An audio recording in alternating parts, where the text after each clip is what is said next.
दोस्तों कहते हैं ना, अगर दिल से कोई चीज मांगी जाए तो कायनात भी उसे पूरा करने में अपना जोर लगा देती है। और मेरे साथ भी कुछ ऐसी ही घटना हुई। मेरी वर्षों की तमन्ना आज पूरी हो गई। मुझे लगता नहीं था कि मेरे लिए संभव हो पाएगा, लेकिन ईश्वर की ऐसी कृपा रही मेरे पास कि आज मुझे वो चीज प्राप्त हो गई। तो मैंने सोचा क्यों ना आपके साथ शेयर कर दूं उस बड़ी सी खुशी को। हुआ यूं कि आज वृंदावन के कैली कुंज में मुझे महाराज प्रेमानंद जी के दर्शन हुए।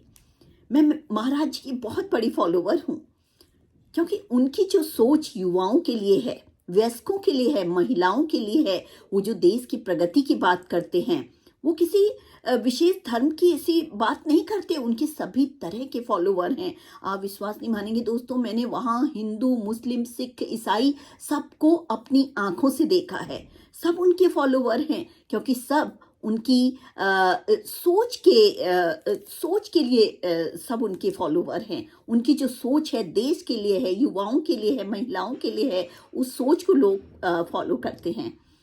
तो महाराज जी के मुझे दर्शन हुए। हम 2 ढाई घंटा हमने वहाँ इंतजार किया। ये हमारे एकांतिक दर्शन में थे। हालांकि हम महाराज जी के पास बहुत देर तक नहीं बैठ पाए, क्योंकि महाराज जी ने जो वहाँ पर कुछ घटना हुई है उसके तहत अपने दर्शनों को आजकल कम कर दिया है। लेकिन फिर भी मैं भाग्यशाली हूँ कि मुझे उनके दर्शन हुए। लेकिन वहाँ की व्यवस्था आप देखें दोस्तों, वहाँ आपको लगेगा नहीं, इतनी भीड़ होते हुए भी हर चीज वहाँ काबू में थी, नियंत्रित थी। और विशेषकर महाराज जी के जो वहाँ कार्यकर्ता थे वो तो काबिले तारीफ है। इतनी प्यार से आपको डील करते हैं, इतने प्यार से आपको गाइड करते हैं। और वहाँ 2 घंटा इंतजार करना तो कुछ था ही नहीं। तो महान लोगों की यही विशेषता होती है। और वो क्षण जब मैं महाराज जी के पास पहुंची तो वो अद्भुत था। महाराज जी इतनी शांत मुद्रा में बैठे थे और सबको आशीर्वाद दे रहे थे। तो मुझे विश्वास ही नहीं हुआ कि इस व्यक्ति की रोज डायलिसिस होती है, ये रोज इतने शारीरिक कष्टों से गुजरता है।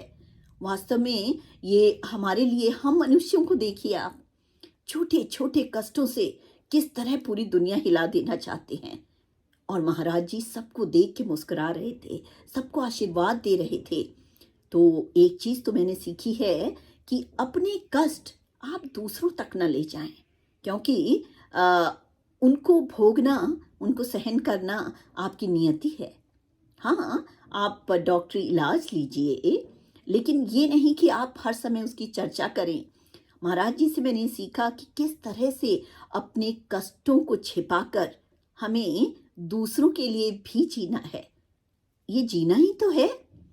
उनका इतना बिजी शेड्यूल, सवेरे से प्रवचन, भजन और उसके बाद अपने भक्तों को दर्शन देकर उनको सुख पहुंचाना, ये क्या है। तो मैं महाराज जी को बहुत बहुत नमन करती हूँ और राधा रानी को बहुत धन्यवाद देती हूँ, जिसने आज मुझे महाराज जी के चरणों में पहुँचने का सौभाग्य दिया।